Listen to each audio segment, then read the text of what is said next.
Bonjour à tous, je suis ravie de vous retrouver dans cette nouvelle vidéo pour vous parler de mon parcours scolaire et professionnel. C'est une question que vous m'avez beaucoup demandé et j'ai enfin trouvé le temps aujourd'hui de vous filmer cette vidéo, donc j'espère que ça vous plaira. Je vais également profiter de cette vidéo pour vous dévoiler mon métier parce que j'en ai jamais parlé et même dans ma vie privée il y a très peu de gens qui le savent parce que jusqu'à très récemment, le 2 octobre en fait c'était pas sûr et c'est vrai que je n'aime pas trop parler des choses quand c'est pas certain. Maintenant que ça l'est, je vais enfin pouvoir vous en parler et c'est avec grand plaisir. En fait, au niveau scolaire, je pense que j'ai toujours été quand même une bonne élève, que ce soit en primaire ou en secondaire.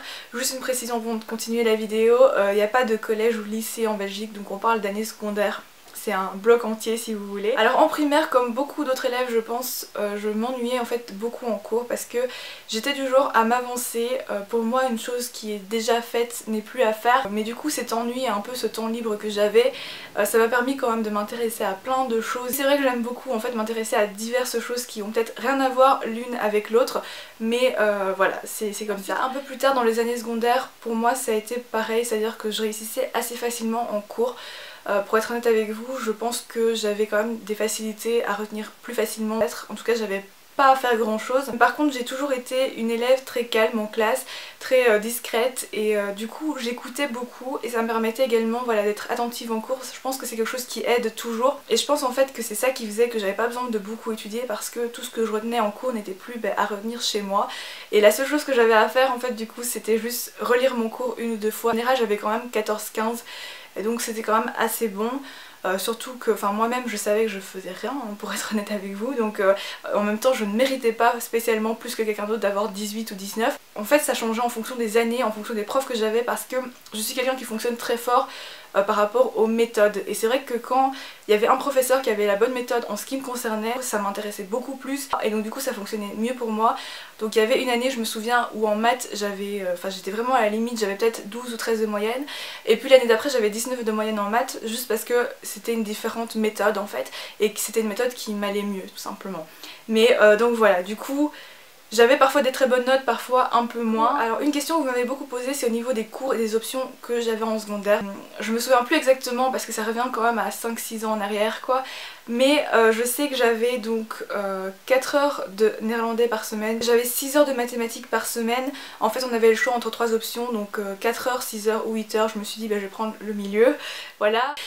J'avais également 2 heures de géographie et 2 heures d'histoire. Ensuite, dans mes options principales, on va dire, j'avais pris donc latin et grec, donc voilà, j'avais 4 heures par semaine de latin, 4 heures par semaine de grec, ce qui fait quand même 8 heures de langue ancienne. Le dernier cours général, bah, c'était les sciences, donc 1 heure de physique, 1 heure de chimie, 1 heure de bio. Il me semble que j'avais quelque chose d'autre. Ah bah oui, j'avais pris une option en plus qui n'était pas obligatoire, mais donc j'ai pris 2 heures de sciences économiques parce que je m'intéresse en fait beaucoup aux entreprises depuis très longtemps maintenant. Et d'ailleurs j'avais fait en, je sais plus en quelle année, je crois que c'était en 5e secondaire, donc j'avais 17 ans, 16-17 ans, j'avais participé à un projet, si vous êtes bruxellois vous connaissez peut-être, c'est donc les mini-entreprises, enfin les jeunes entreprises plutôt, et pendant toute une année donc on essaye d'élaborer un produit, de le vendre, de le produire également, parce que je me souviens que les heures de production c'était vraiment énorme, mais franchement j'ai appris beaucoup de choses, enfin je me suis beaucoup amusée à faire ce projet-ci. Ah oui, et autre chose que j'ai failli oublier, pendant 9 ou 10 ans, je me rappelle plus, mais j'ai commencé juste après les maternelles, donc je devais avoir 6 ans.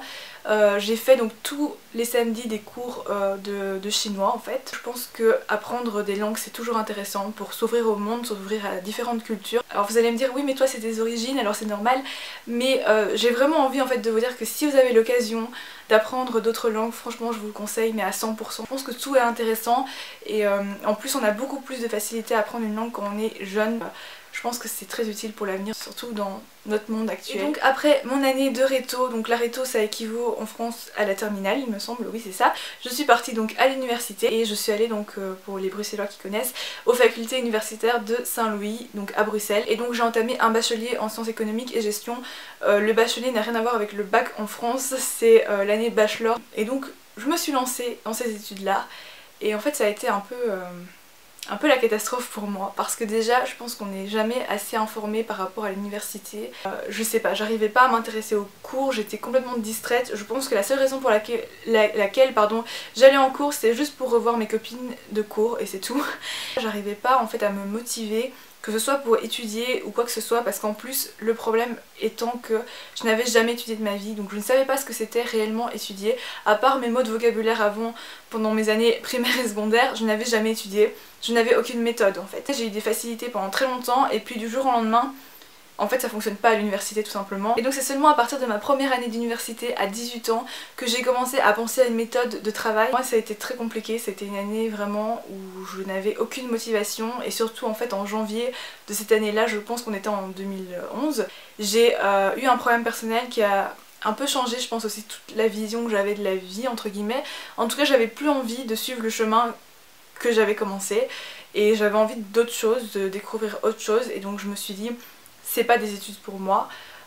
Honnêtement après j'ai regretté de ne pas avoir continué les mêmes études mais dans une autre université parce que je pense que si j'avais fait la même chose, donc un bac en sciences éco et gestion à l'UCL, j'aurais très bien réussi aussi. Mais donc finalement j'ai pris les sciences humaines et sociales à l'UCL à Louvain-la-Neuve. J'étais obligée de faire le trajet tous les matins et tous les soirs, donc ça me prenait 1 heure le matin, 1 heure le retour, mais ça valait la peine parce que j'avais l'impression d'enfin trouver les études que j'avais envie de faire, parce que les sciences humaines, parce que vous me demandez souvent cette question, c'est pour ça que je vous en parle, c'est vraiment des études avec beaucoup de disciplines. C'est ça qui m'a intéressée parce que vous avez autant en fait d'économie par exemple, mais moi c'est les cours que j'aime beaucoup, je sais que ça plaît pas à tout le monde mais voilà.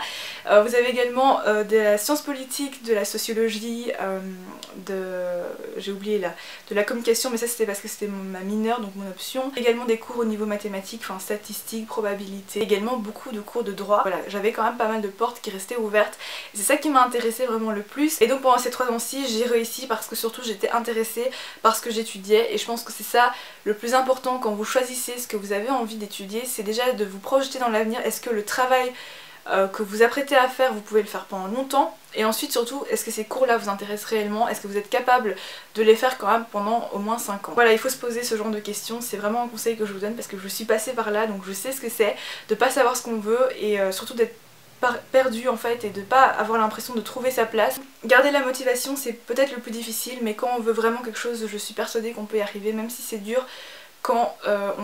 Si on le souhaite en tout cas suffisamment, c'est toujours possible et ça c'est hyper important aussi de garder ça dans la tête quoi, parce que parfois moi aussi j'ai eu des cours difficiles et je me suis dit mais comment je vais y arriver, enfin c'est pas possible quoi, mais finalement j'ai réussi, donc je pense que tout le monde peut le faire également. Et donc après ces 3 années, j'ai eu donc mon bac en sciences humaines et sociales et donc l'année passée j'ai commencé mon master en sciences du travail.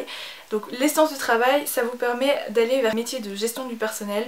Ça ressemble on va dire un peu au master en gestion des ressources humaines, sauf que c'est moins spécialisé. Mais la raison pour laquelle j'ai choisi ce master, c'est qu'encore une fois c'était un master en fait avec un programme très pluridisciplinaire. J'avais autant de cours d'économie, de droit, plus de sciences politiques, également des cours plus spécialisés donc sur la gestion du personnel, tout ce qui est ressources humaines, management, tout est rattaché au travail mais c'est vraiment le travail dans le sens général et c'est ça que j'aime beaucoup parce que on reste à la fois dans la généralité mais vous vous intéressez à beaucoup de domaines et comme je l'ai dit je m'intéresse souvent en fait à plein de choses différentes et ça me permet un peu de rassembler tout ça et donc ça m'intéresse énormément. Et voilà en tout cas pour mon parcours scolaire qui est un peu long. Je vais essayer de couper un peu la vidéo parce que sinon ça va être trop long, mais en même temps j'ai peur que ce soit pas assez complet.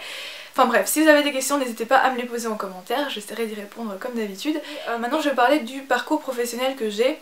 Donc j'ai commencé à travailler assez jeune, quand j'avais 15-16 ans, je me rappelle plus très bien.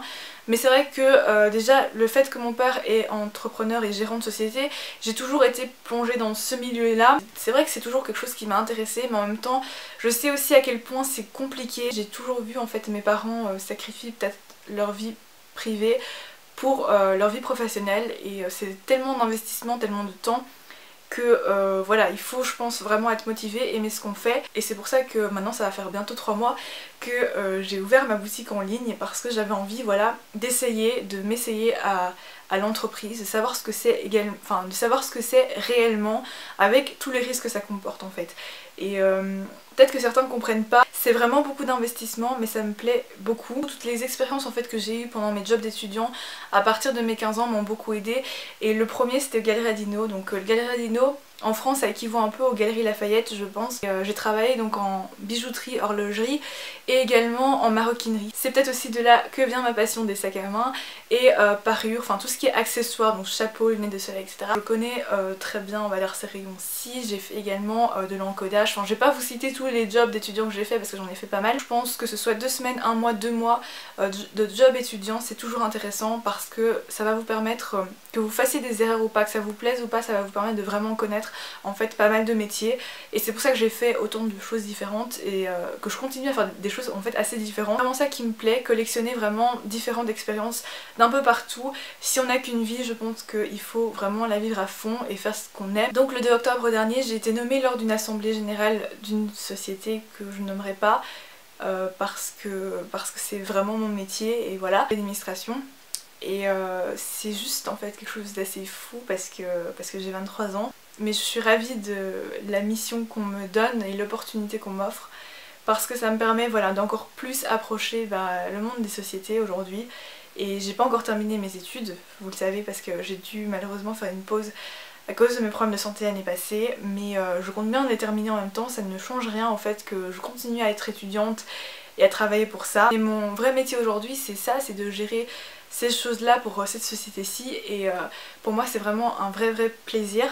Et je suis vraiment ravie de la chance que j'ai, mais en même temps j'ai travaillé très dur aussi pour ça et surtout c'est beaucoup de travail. Donc voilà pour mon vrai métier, ce que je fais actuellement, sachant que mon statut en fait est resté pour l'instant étudiante parce que j'ai pas encore un revenu supérieur en fait à la limite, donc voilà, je peux rester étudiante comme statut principal pour l'instant. Pour répondre à une question que je vois beaucoup par mail ou bien en commentaire sous mes vidéos, je ne vis absolument pas ni de YouTube ni de ma boutique, même si j'en avais envie en fait, ce serait pas possible parce que c'est pas avec le nombre de vues que j'ai sur mes vidéos ou le nombre de commandes que j'ai sur ma boutique que je pourrais en vivre. Et par rapport à ma boutique, je pense l'avoir déjà dit, mais je ne fais pas beaucoup de bénéfices en fait. Surtout que je suis donc soumise au régime de la TVA, donc sur tous les produits que je vends, je dois payer 21% du prix du produit. Et donc voilà, je gagne vraiment pas beaucoup, je me fais pas une marge de fou. Généralement je me fais de 50 cents à 1 euro, voire 2 euros, ça dépend des produits, de bénéfices nets on va dire. Mais j'ai pas 100 commandes par jour quoi, il y a des moments où c'est difficile et c'est aussi pour ça que j'ai lancé ce projet là parce que j'ai envie de me confronter aussi à ces défis là. Mais par exemple la semaine passée et la semaine encore d'avant où j'ai eu aucune commande pendant très longtemps.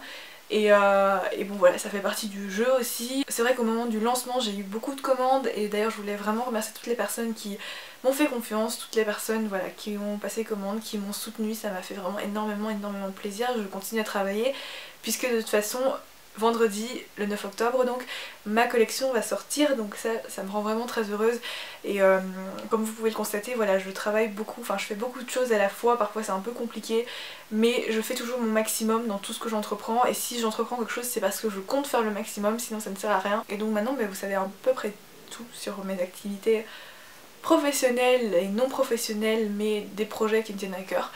Donc voilà, merci beaucoup d'avoir regardé cette vidéo. Si vous avez encore des questions, n'hésitez pas, j'essaierai vraiment de vous répondre comme d'habitude, comme je le fais toujours. Et voilà, pour moi ça a été un plaisir de filmer cette vidéo-ci. J'espère sincèrement que les petits conseils que j'ai pu vous donner ici pourront vous aider parce que moi ils m'ont vraiment aidé, d'ailleurs c'est pour ça que je l'ai dit, sinon je vois pas l'intérêt. Mais vraiment un sincère merci à vous pour votre soutien dans mes projets, au quotidien également, ça me fait tellement plaisir, je suis hyper touchée par ça. Et comme je l'ai dit, je ferai toujours le maximum dans tout ce que j'entreprends. Et c'est vraiment un plaisir pour moi de pouvoir allier ma passion et mon métier et qu'en même temps j'ai entre ma passion pour YouTube et mon métier ma boutique aussi. Et enfin voilà, c'est vraiment super, je suis vraiment très heureuse grâce à vous aussi. Et donc voilà, je sais pas quoi dire d'autre à part merci. Et donc voilà pour aujourd'hui, merci de m'avoir regardé. On se retrouve donc prochainement pour une nouvelle vidéo, donc soit le dimanche qui arrive ou bien mercredi prochain. En tout cas elle sera beaucoup moins longue qu'aujourd'hui. D'ici là prenez soin de vous, je vous embrasse très fort et à bientôt.